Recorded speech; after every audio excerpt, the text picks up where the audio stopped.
you've got to get clear about removing all that stuff so you can create the life you don't want to retire from. And when you do that, you won the game. Dude, time out. Too much. Okay. Too much. You hit so much. And I want to go back here for a second because... So I was right about the retarded Tim Tebow thing.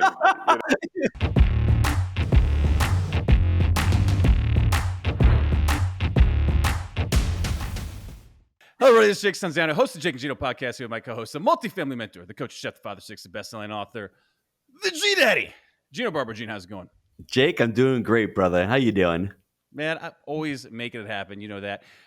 Today's guest is best known for his books, Killing Sacred Cows and What Would the Rockefellers Do? But we got a new book. We got a recent book, Money Unmasked. And in this one, he educates on how to, I'm going to get this right, Gino, unlearn, unlock, and take back control of your finances. So without further ado, Garrett Gunderson, welcome to the show. What's up? Good to be with you guys. And you're having me back, so I didn't mess up the first time too bad. But now that I've been on twice, I think that it's just time to go after you. That's fine, Straight up attack. Gino said he had a bad day, yeah. So I'm like, all right, let's do it. Bring it on. He called me a retarded Tim Tebow, and I got to find God so far. So for the folks that are not on, we missed that. But I'm gonna pull this out, Gino. Gino always says, hey, not everybody knows the guest. Gino says, warm them up, rub them titties a little bit. Oh, we got to cut that one out. We're getting a little too far in this one. It says actual recording is higher quality on my screen. Jake, do you believe that that's possible for you? Man, here comes the question. So for the folks that don't know you got to give us a little background, share with us your story and how you got started in the business, and then we can pick on Gino together because I already got mines. I started making too much money doing finance, so I decided to be a comedian.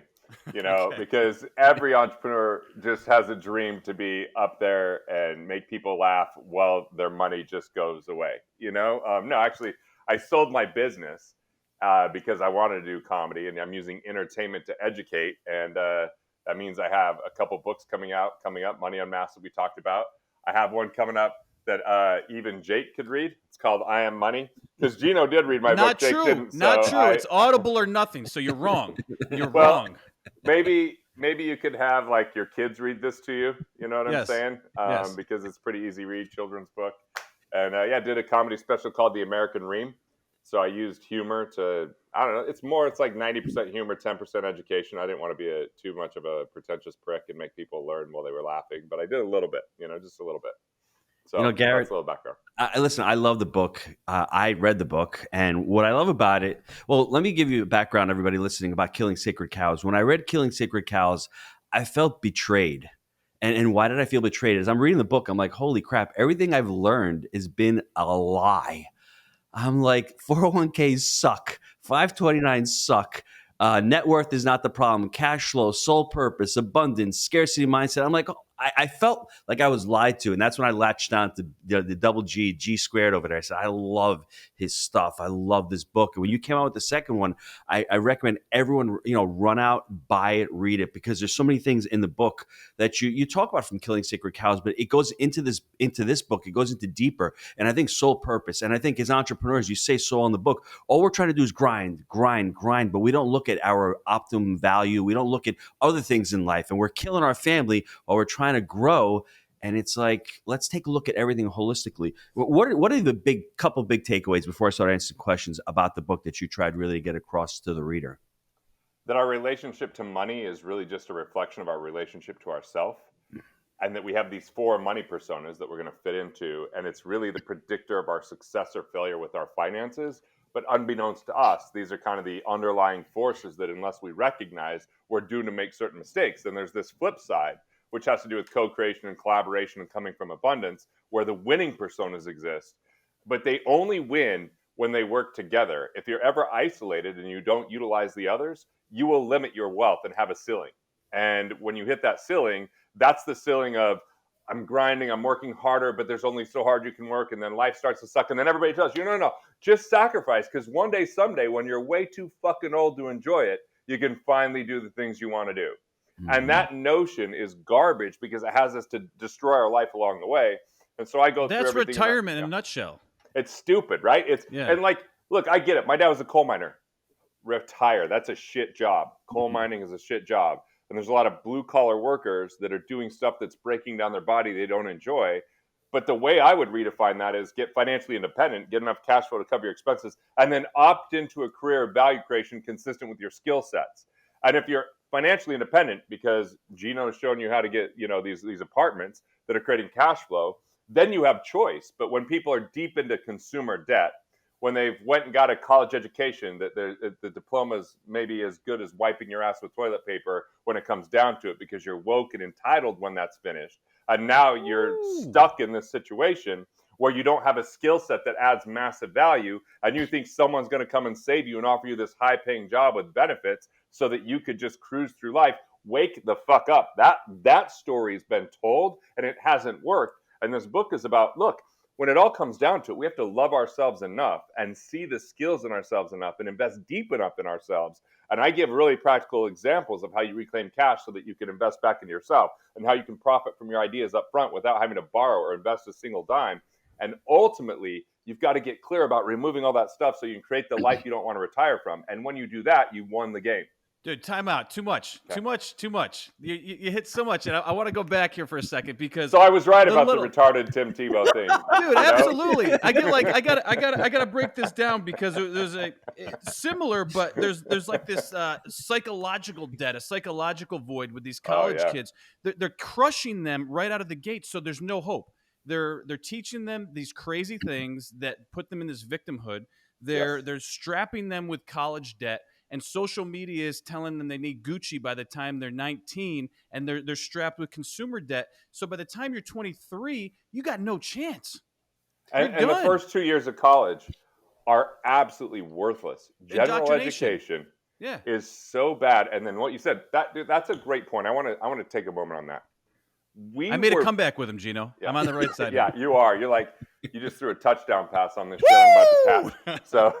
So a lot of people have this notion that we're being educated, but you use the word indoctrinated. And the indoctrination goes like this.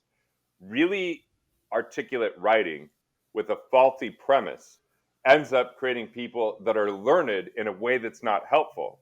And that indoctrination says, and they say the more educated you get, the higher your income can be, your higher your social status, which puts you further into indoctrination, where you're not thinking for yourself, but regurgitating what Wall Street, Big Pharma, like we could go down the list, these major corporations that everyone in their right mind goes, those corporations don't have people's best interests in mind.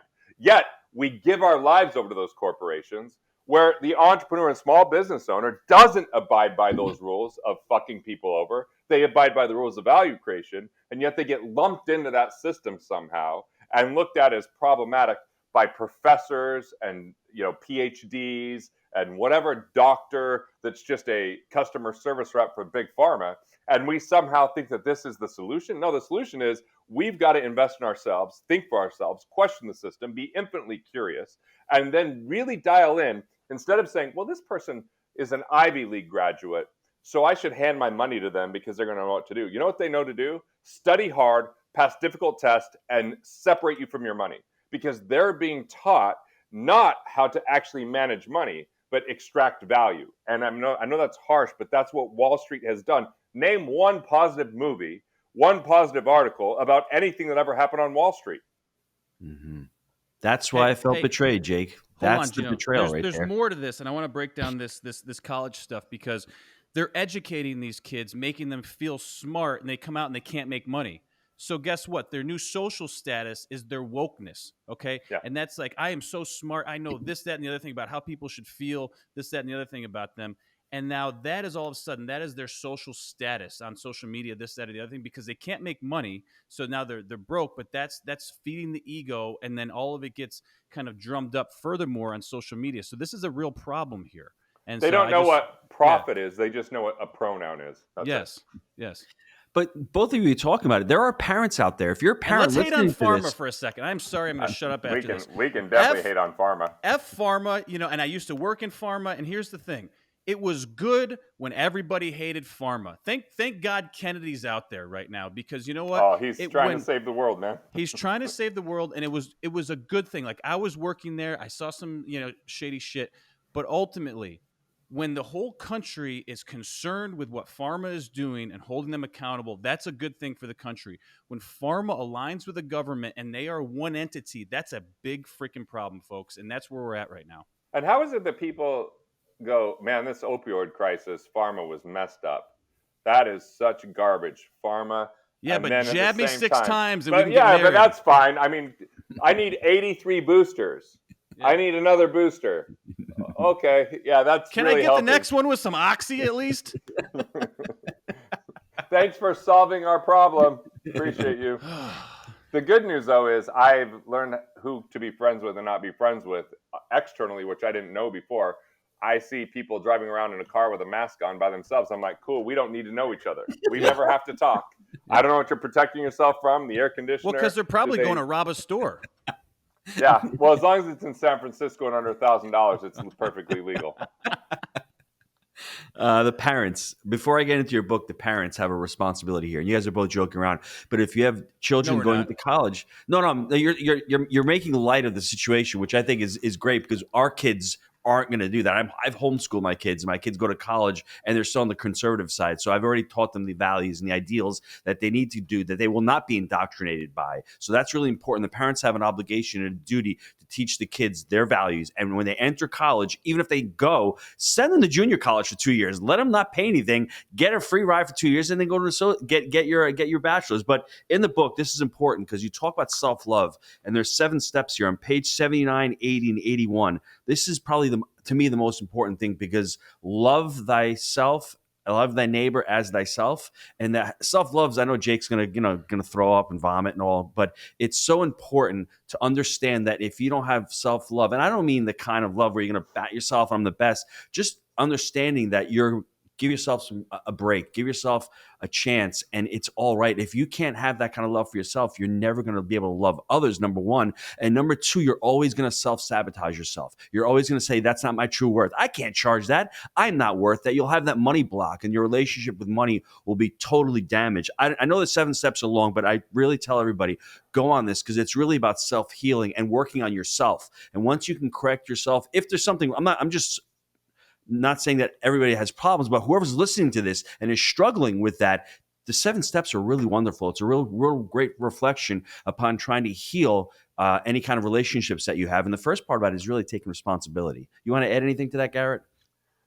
Responsibility is the only way that we get through any of this. And we're in a world that's addicted to blame and victimhood. And so what's nice is when you add love and responsibility together, then you can say, look, I might make some mistakes, but let me be honest about it. So many people are in this pretense of acting like everything's okay when it's not feeling their own emotions, have a ton of self-hatred and frustration because they feel like they have to be perfect and act like everything's okay when it's not, and that they shouldn't speak up when they think certain ways because somehow that's insensitive to everyone else.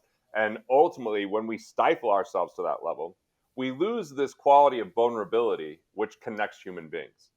And I didn't really grow up with this map of like how to love myself. I really judged myself harshly. Yes. I mean, from the time when I was 3 years old, I got hit by a car.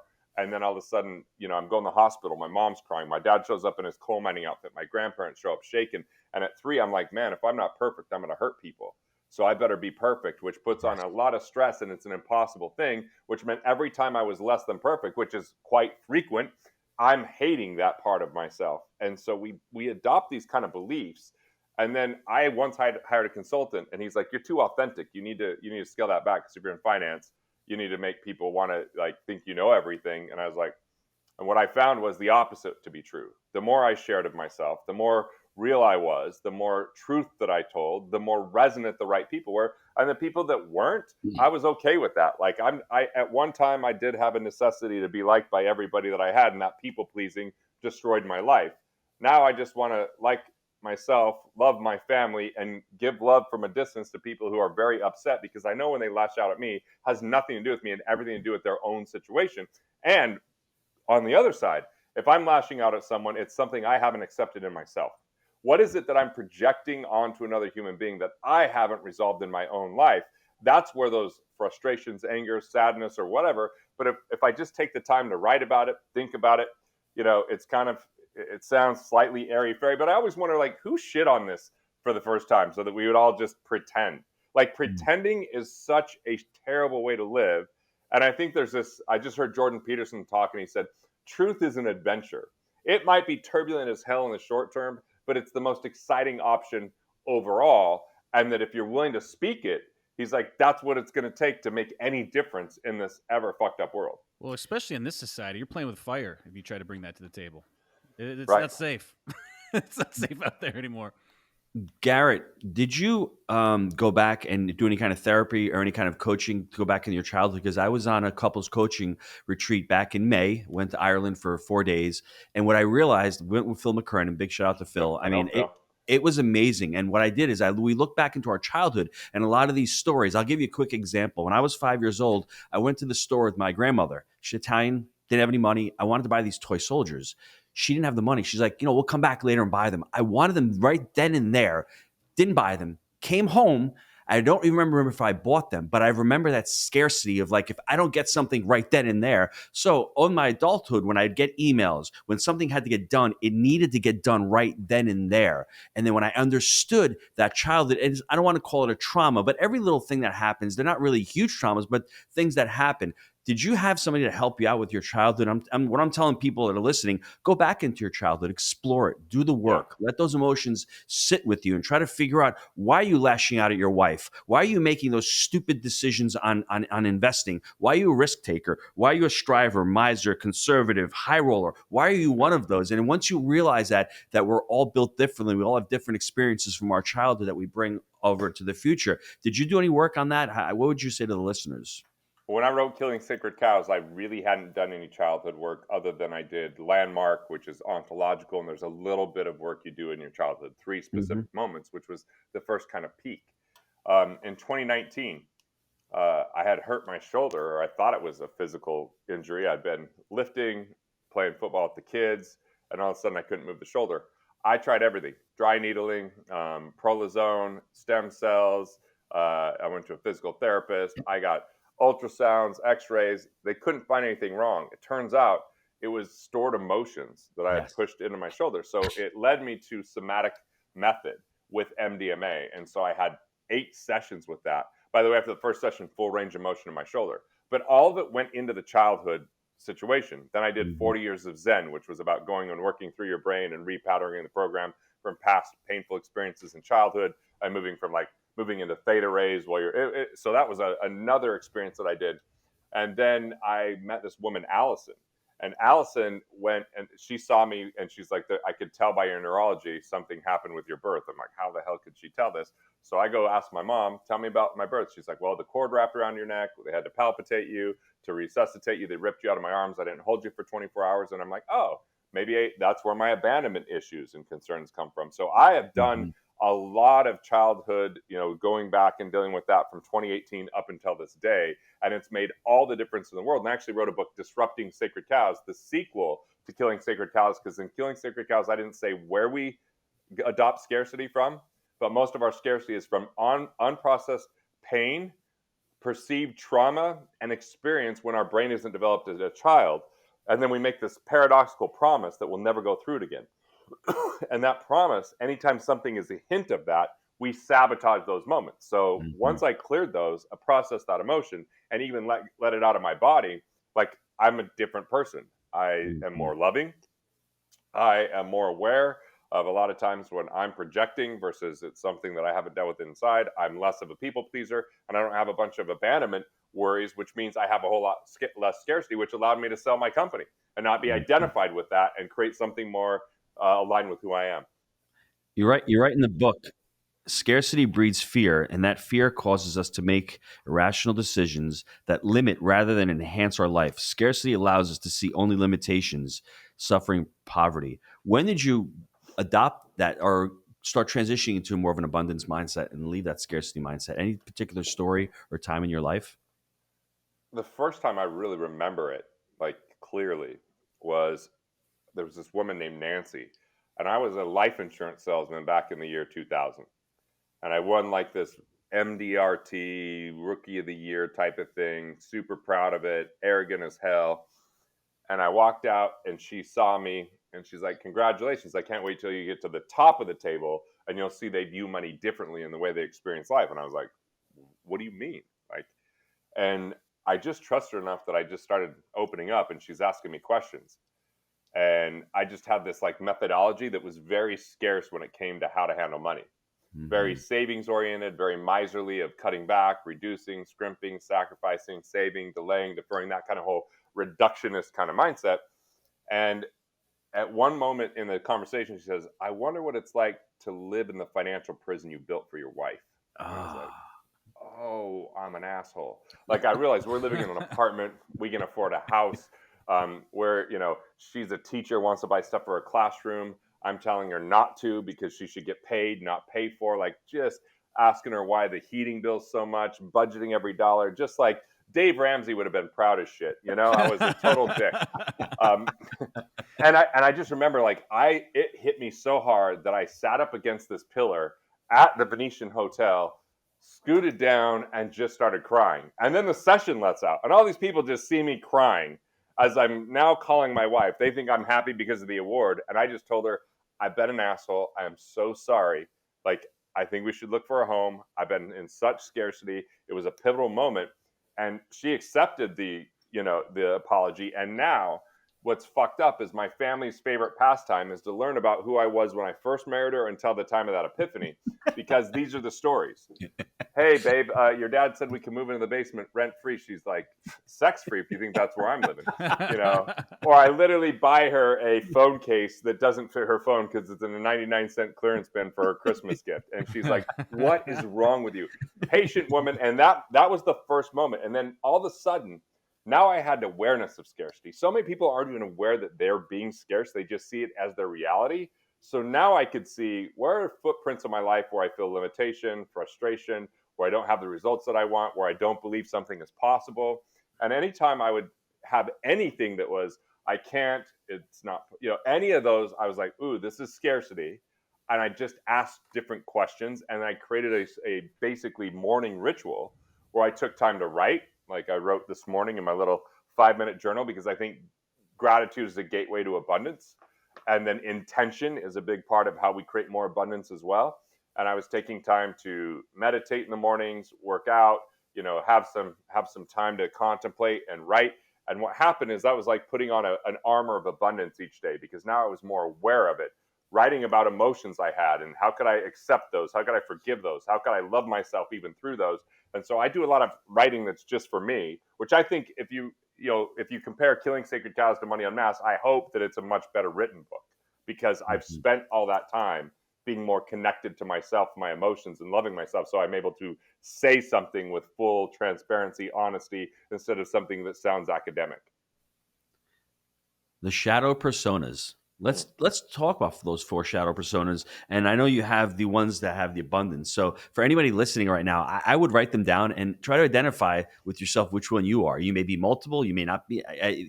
For me, it's when you said the saving. I mean, we both have. I think your family's part Italian. They're immigrants. Same with me. It was always about saving that dollar. Well, what are we saving it for? We're saving it for a rainy day that we're never going to spend it anyway because we don't want to touch our nest egg. It's very interesting that I was taught the very same way as you did in that scarcity. That's why when I read the book, I felt betrayed. I'm like, I can't believe I'm doing the same things he's doing. I'm getting the same results. So, kudos. Yeah, my great-grandfather came over from San Giovanni in Fiore from southern Italy and left his wife, who was pregnant, behind until he could have enough money to get her to come. It took 7 years. He met his daughter while she was 7 years old. He lived in a tent. Like, that amount of scarcity permeates into our family, that his daughter applied for welfare and they found $550,000 in her savings account. Like, but it's a mindset, right? Mm-hmm. So I grew up kind of with that. Like, I remember my aunt was in the savings account or under the mattress. Yeah, they actually literally, Jake, had money in coffee cans. Yeah, cash in coffee cans in the cellar. Like my grandpa would show them to me, just cash, rolls of cash in these coffee cans. That was part of their money management philosophy for sure. We had that too. Yeah. Folgers or Maxwell House. It was like and it was like they'd have been there for a while, rusty and shit. You know what I'm saying? Yeah. It's crazy. Memories. So these personas, there's really 4 shadow personas: the miser, who plays a game called preservation. They'll end up with funds that they won't spend because they're simply afraid they're never going to have enough. They're addicted to holding on to what they got, right? Like they will spend 10 hours to save $10. Like that's the miser's mindset. They know where the cheapest gas is. They could calculate how much they save by buying something at Costco versus the grocery store. They'll work for double coupon days. They'll do everything they can. They'll borrow something even to have a drive across town. Like they don't value their time enough. There's like it's like a habit. Now the conservative is someone that plays a game called accumulation. Mm-hmm. And they'll end up with funds that's always about one day, someday in the future. They delay happiness, they delay gratification. They are more likely to put their money to work, though, in a diversified portfolio. They've been indoctrinated in reading, so they believe in index funds and the market and retirement plans, where the miser is a little bit more weary and scared of those things. And the conservative, the miser is pretty passive aggressive. Like they try to blend in, but if you risk them having to spend an extra dollar, like take them to a restaurant and you ordered more than them and you want to split the bill, they're going to fucking remember that forever. And don't leave your wallet in the car. They're coming for you. They got the alligator arms. Is that what you're saying? Alligator arms, short arms, deep pockets, that kind of stuff. So, so both of those, the miser and the conservative play not to lose, but play to win is kind of the striver who plays a game called status. They think they can work harder to make more money, but they inevitably burn out. You see a lot of entrepreneurs that are like this. That's the grind and the hustle. And the problem is playing to win is still a losing game because it's never about enjoying the present. It's always about one day, someday. But guess what? One day, someday never comes because even when they accomplish a goal, they've already created a bigger goal, so they never celebrate along the way. And they tell their family that they're doing it for their family and one day it's going to be different, but it never is because it's an addictive nature of workaholism. So the final one is the high roller. You guys have met high rollers, and these guys are dangerous in your world because high rollers play a game called opportunity, and they take on far too much risk, and it ends up, with short-lived riches. And unfortunately, high rollers are fun, but they raise funds for deals that aren't real or deals that can't sustain or deals that haven't been vetted because they're so addicted to the conversation of wealth and the appearance of wealth that they don't actually sustain their wealth. So even if a deal hits, it has more to do with luck for a high roller than it has to do with skill, but they're really good at raising funds. So like they're dangerous to the other three personas. They got lucky until the era of bridge debt came around in 2022, Gino, and then they got fucking schlacked. Dude, I mean, like I remember my first real estate deal. My brother-in-law said, hey, I need some money for escrow. I gave him 25 grand. He gave me back 50 grand 3 months later. I'm like, well, that's a 400% annualized return. I didn't have anything to deal. I didn't listen to the deal. I had no skill in it. Then my buddy Joel's like, hey, dude, we got this deal. My buddy's falling behind on his payments. He's got a ton of equity. I think they're going to take the house from him. What if you buy it, then lease it back to him? He says he'll get his credit in order. When he buys it back from you, you'll split the equity. And if he defaults, you have a shit ton of equity. Well, no money down. I made 90 grand on that deal. No money down, 90 grand. Really good return. I had nothing to do. I just happened to be there and have good credit. And so those were my first two deals. I had another few good deals. And then eventually I was like, I'm fucking so smart. I should just do so much real estate by never seeing the piece of real estate and partnering with people I think are smart. All those smart people weren't so smart in 2008. And then I got to inherit all the real estate. And I had to deal with it with the lack of intelligence, which then hijacked 2 years of my life in order to avoid bankruptcy and to do what I needed to do. And this is unfortunately how a lot of people, especially high rollers, operate. I was a striver saying, hey, I can make money and I'm just going to invest it with smart people. But I wanted actual real estate that you could touch. And the problem with that is, we were doing really well until we weren't. And I wasn't involved enough. So the property managers weren't adequate. The property locations weren't ideal. And I sold most of it because I had to unload and lost most of the equity and was not a net positive because of that ignorance being confused for intelligence. Mm-hmm. In your book, I love the story you talk about with your comedy shows and trying to sell out. I went to an event this weekend and one of the speakers said this phrase that really hit me in the nuts, Jake. And he basically said it's purpose over popularity.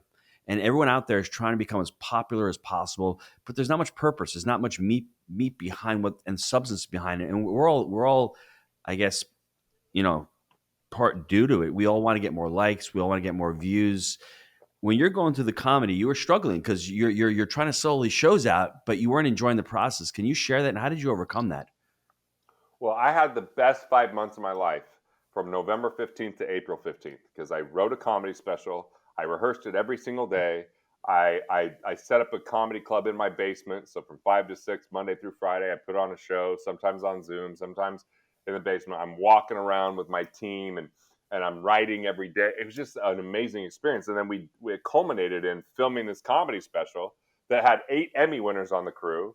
My executive producer had won an Emmy with, Chris Rock and Jerry Seinfeld, and George Carlin was his best man. It was like I was in so much joy. And then my manager was like, yeah, this is awesome, but now you should tour. Well, first off, most people tour then do a comedy special. It was COVID, so I just prepared when the clubs were closed, and then did April 15, 2021. Like, it was awesome because nobody had really seen each other and came together. And so I had just sold my company, so I didn't have this hundreds of thousands of people database. And now I'm going to go fill these clubs, which was me cashing in favors, hitting people up that are my friends, like schlepping in every possible way to promote this, which extracted and removed all the joy I had from comedy. Now, those nights were fun. Like, out of the 16 plus cities, almost every date was sold out other than shows on Mondays. Shows on Mondays were a little tough to fill, but for a first time comedy tour, but I lost sleep and I lost the joy of the process because someone else defined what I should do versus me defining it. I got trapped in the hustle and the grind and the notoriety, and that I want to get this on Netflix. And if it's on Netflix, that makes me a real comedian. And I stopped the entire purpose of this is an expression of who I am. I want to use entertainment to educate. And now what I do is the second tour, I did a whole lot less cities, didn't worry about selling out every venue, had way more fun. And then I just get paid by corporations to come do it at their events where there's already an audience. I had to redefine the game based upon my terms, not someone else's. And most people are living their life based upon someone else's terms.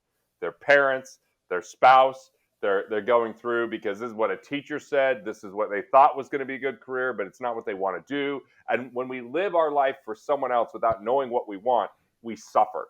And that suffering destroys the present. And that's why so many people look forward to retirement, because they hate what they do and how they live. And they think everything one day, someday is just going to flip and get better. But guess what? Social Security might not be around. Your investment accounts are probably going to be inadequate if you're just putting money in a 401k. And so everything that you were told is going to be a dream in retirement is a ream. That's why I call it the American ream. Because if we think that someone cares more about our money than we do, if we're just going to set it and forget it, invest early, often, and always, we're going to count on retirement plans and the government, we're going to find out that it's going to be a really disappointing road. And the best thing you could do is start to design your life today, which might take a lot of work to get educated. It might take a lot of work to build the right relationships. It might take a lot of effort to develop your skill sets. But if it's congruent with who you are, it's fucking worth it. That's the work that is enjoyable, even when it's difficult. What's hard is when you're doing something you hate, so it destroys your energy, and you don't even give a shit about it other than the paycheck. That is a recipe for destruction. Purpose over popularity, Jake. Let's take a quick time out to hear from our sponsors. Well, you nailed that story, brother. Thanks.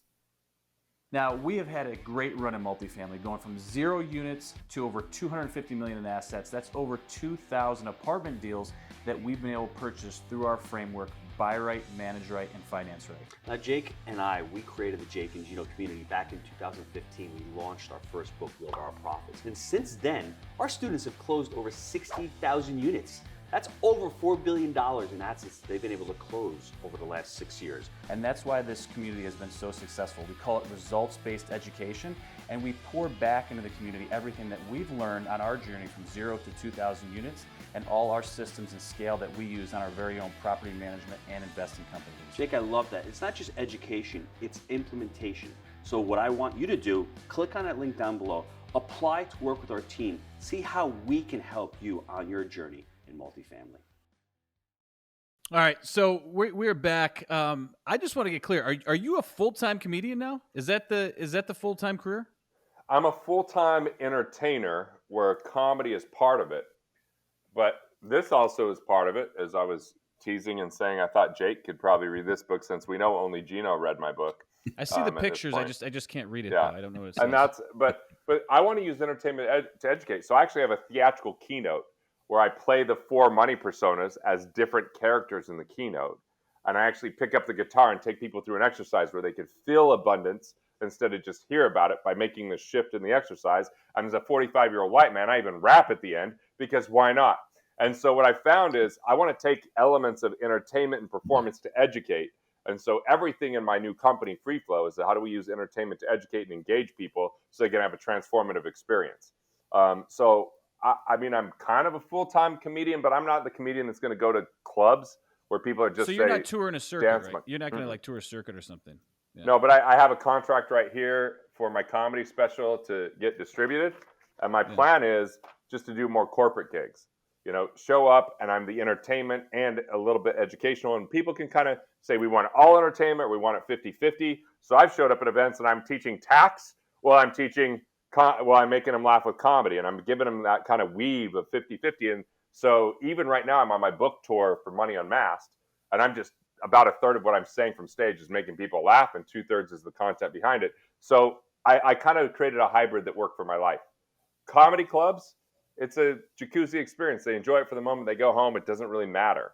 And there's a lot of comedians out there, and I don't want to be on the road 300 days a year so I could have some streaming service that does, you know, where it's my comedy special. I want my comedy to matter. So I've written a book called Life After Debt, and that book is using humor through the whole time on this topic we're talking about here. Opt out of the system. Don't get deep into consumer debt to the point where you have no loans that produce any cash flow for you. And instead, like, I'm using humor to get people to think about it in a completely different way. And hopefully that'll be a book parents buy their kids when they're graduating, or because it's got pictures in it and it's funny. And so everything I'm doing is like, how do we reinvent this really boring industry, you know, of finance, and how do we do it in a way that I love doing it? It's interesting because I was saying before we got on, I just saw Daniel Tosh, and the guy that came out before him was funny, but at times he was noticeably shaking. And to see a performer that's coming on a stage with Daniel Tosh, you think, oh, this guy's gonna be. I mean, he was good, but there was these things that you start picking apart. And then Daniel Tosh started talking about how he deals with anxiety and these things, and at times he's like holding his arm across. You could just see the guy's visibly uncomfortable at times, even though he's crushing it. And it's just amazing that, you know, I think folks, you know, get out there and try sometimes, because you look at Garrett, for example, not maybe a comedian at heart, but he's reinventing himself. He's going out there. He's putting himself on stage. You never know until you put the work in. And I think, Gino, you can speak to this as well, as we've grown and we've done different, you know, live events and things. If you're sitting back and you want to do it, just put yourself out there. Because gang, I'm telling you, from even this last show that I saw, these guys were great, but you could tell they were uncomfortable. You're not born with this stuff. So give yourself a break. And that makes yourself. It fun. Yeah. The raising. The okay, growth. So I couldn't remember the last time I was really nervous speaking. And then we went to Italy in 2017. Gino, you'd appreciate, we spent the summer. Well, 63 days, so pretty close to the summer. And when I came back, I was telling some jokes to my wife at a baseball game. And she's like, that's kind of funny. Is she sick of the jokes yet? Well, this is her mistake, because when I told those jokes at the baseball game, she goes, that's kind of funny. I translated that to, I'm a comedic god. That's what I heard. I'm a comedic god. To me, I hear you actually made one funny for once. Yeah, and making my wife laugh, that's the hard job, right? No doubt. So then I go speak at my buddy's event that Sunday, first time I'd spoken in months, and he's like, oh, our next speaker is fucking hilarious. And I was like, what? I'm giving a 40-minute financial talk. So I just told some jokes and they laughed. And this is my formula. Anytime something scares me and excites me at the same time, it's like a 4-part structure. I walk off stage. I call, who do I know that could be a co-creator? Someone that can support and inspire me, because I want to go do a stand-up gig. So I call my buddy Marcus. He was runner up on Last Comic Standing. I'm like, dude, I have an idea. I look like Jesus. I just don't have his powers. I think we could write a comedy bit around it. I want to practice with you. He showed up in my office the next day from 5 to 7 p.m. My youngest was there laughing hysterically as we were telling these jokes. That Wednesday, I invited 6 rows of friends. So I couldn't back out to the open mic. And I got up and I did 4 minutes and 20 seconds. And Marcus was like, that shit was good. Open for me. So I always look for a co-creator with a new idea. Then the second thing is I have to go through and eliminate things. What in my life would distract me from doing the new thing I want to do? For me, it was easy at that time, because I was like, well, I've been in Italy. I'm going to remove watching any sports for this next while. I mean, shit, it It was August, sports in August, not great. So that was easy. Sports talk radio, easy, just a couple things like that. So I created some space. And then the third thing is I delegate. Like, what is it I have to delegate in my life permanently so I can have even more space, which is delegate a role to someone. So I do a 5 and 5. What are 5 things I want to do more of, 5 things I want to do less of, so I can shift that. And this content creation comedy is one of them. And then the fourth one is collaboration. So you got to realize collaboration made me where I did my first comedy gig in 2017, August 2017. I'm opening for my friends August of 2019, and an agent's in the room, and he goes, and it was probably my best set I'd done to that point in my life. It was in an auditorium, so people are all around, and he's like, dude, nobody's done this in money. I want to represent you. So I thought about it for a couple of months. I said, okay, but it still took a year of, like, he brought in a writer for Chris Rock, this guy Lance that worked with me, and then I was like, okay, I think I'm ready to start talking about a special. Then that collaboration took it where we had all these Emmy winners for sound, for camera, for set design. We had an Emmy winner editor. We had a multi-Emmy winner executive producer. We had a director that did one of Tasha's comedy specials. So that collaboration took it far beyond what I could have imagined in 2017, in 2021. So 4 years later, that collaboration taught me how to do comedy better, put me an accelerated path, but most people don't call that co-creator that creates accountability. So if you call that one person that not mom who says, oh, you can do anything, sweetie, you want someone that's like, okay, how can we get you to do this? So if I'm writing a book, when I wrote Money Unmasked, I called AJ Harper, who is an editor who's brilliant, right? I'm like, I need a good editor to bounce ideas off of. So if you find that co-creator, it'll take that next step to kind of get you what you want. And if you're scared, when I walked off that stage after that open mic, I pissed 3 or 4 times before I went on stage, because when you're that nervous, those other functions kind of go away. And when I walked off that stage, did anyone care that you had like the stain on your pants? On my pants? No, I knew you were going there, dude. I knew that's where you would go. So it was only because I didn't shake it. It was just a little. No. So the khakis are brutal to that, Yeah. So when I left that stage, it was euphoric, and my wife could see in my eyes, like, she's like, damn, this is going to be something you do. I'm like, no, baby, it's just a hobby. But she knew, because comedy took me back to being 5 years old, listening to my uncles tell jokes and my mom laughing hysterically. My dad always having this sense of humor that everybody loved and talked about. So comedy felt like love. And that creation was loving in action. And when someone's laughing, they're not worried about the past or scared of the future. They're with you in that moment. And every time someone laughs, it resets the energy. And it gets them to, like, and in the old days, I would speak. I'm super intense. People come talk to me. But after I do speaking with comedy, I just spoke in Florida to 2,000 chiropractors, 4 hours of signing books. There was a line that they said was almost a mile long from the 2,000 people coming up, because comedy connects in a way that nothing else I've ever seen can. So that's why comedy, I can get a message out there in a way I couldn't have before. I mean, we could make fun of Big Pharma, which they deserve, or which is better than just yelling about them. I think that it's a little bit of both, right? I like it. Yeah. I like it. I'll be your co-creator. And I like the way you approached it too. I mean, you're delegating, you're putting systems in place, you're hiring the right coaches and team. I mean, that's fantastic. That's going to lead to success as well. Taking it back to the business side, anything that you've read or any type of education that you've done outside of the comedy in the last year or so that has added value to your life that you want to share with the folks? I don't read a lot because I write a lot. Yeah. And I listen. I have fascinating conversations like this where I do a lot of my learning. And my wife is she reads and researches and fills me in. So, kids, the way you succeed is you stop reading. That's my advice. No worries there. So, going back to the comedy stuff, tell us what's next, what kind of project you're working on there, and the hub for all things Garrett comedy right now. So on the comedy side, I've been writing Life After Debt, but it probably won't come out for a couple of years. I'll have a book and a comedy special. We need American Reading. What do you do with these comedy specials? Just so I know, like, are they on your website? Like, how do people access this stuff? Well, the only way people can get it right now is if they buy Money Unmasked. We're bonusing the comedy special. Oh, dude, yeah. And then after a certain point, we're going to have to take it down because it'll be distributed by Multicom, who's a distributor that gets it on the different stations. And so we'll find out where they get it, who picks it up, who takes it. But you'll see it somewhere on one of your devices. And when people go to log in, they'll see when it moves on to that. But yeah, that's the only way to see my comedy right now. I haven't really gone in the social media route. Maybe I will. It's just a matter of, the popular versus purpose that you mentioned. Like, I don't like to interrupt a lot of my process to go put something online. If I find the right team that can do it easily, I would do that. But right now I have a YouTube channel where I'm doing serious stuff in the financial world. Other than this is how I'm adding comedy to that 2 ways. I love to roast. I love roasting people. So I've been meeting with people to get me with influencers where I can roast them about their stuff and then ask them about their worst financial decisions and their worst financial advice and then pitch my book. So that's how I'm going to integrate comedy in that. But I also am doing reaction videos. People send me videos of dumb financial ideas and dumb financial people, and I'm kind of roasting them on the fly. So I'll be using comedy on my YouTube channel a little bit, but for the most part, it's just like I'm right when this we have ends, plenty of content that you can just tear apart, by the way. So have at it. All right.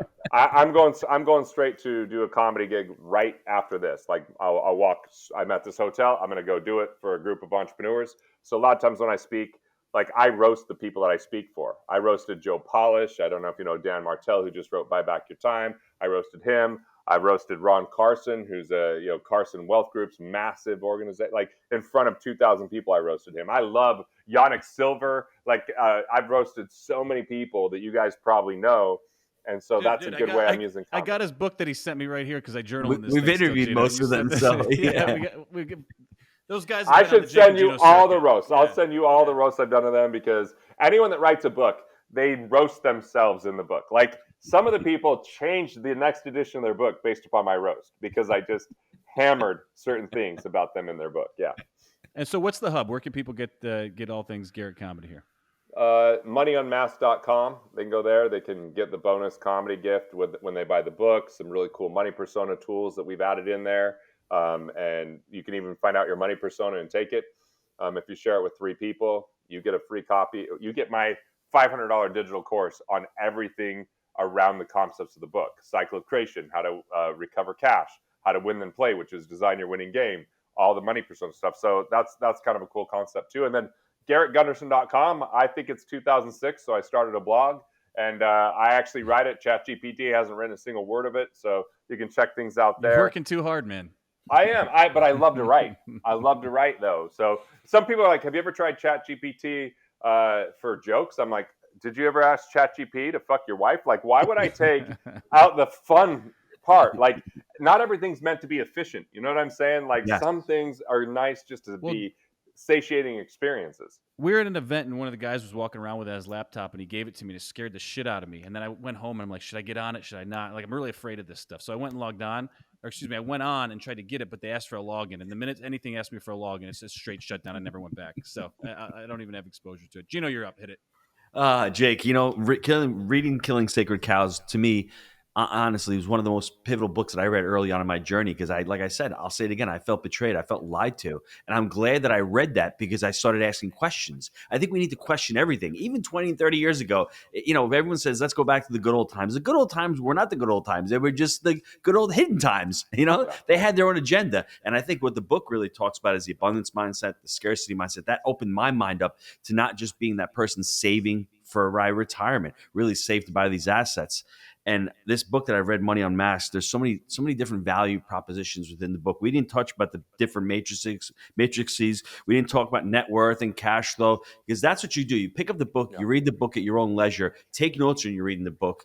And I love it that a guy who's in insurance ended up being a comedian. That's the true comedy right there. I just like how many people in insurance there. It is the most one of the most industries that just keep doing the same thing over and over again. And you have such an opportunity to bring clarity to people, to make it enjoyable, to be fun. No. Like zero, like less than zero. So listen, I commend you for the job you're doing. Keep pushing the boundaries, keep growing, and you know what? Keep writing books because you keep writing books. I'll keep buying the books, my friend. All right, great, man. Thank you for buying my books. I love writing them. Yeah, that's good. Jake, when you learn to read, we'll get them off to you, but I'll let you know when the audiobook comes out. Yeah. I appreciate that. Gang, as always, we believe in buying deals for the long term. Think in decades. I'm Jake. He's the G Daddy, and that's the funny man, Garrett. We'll see you next time.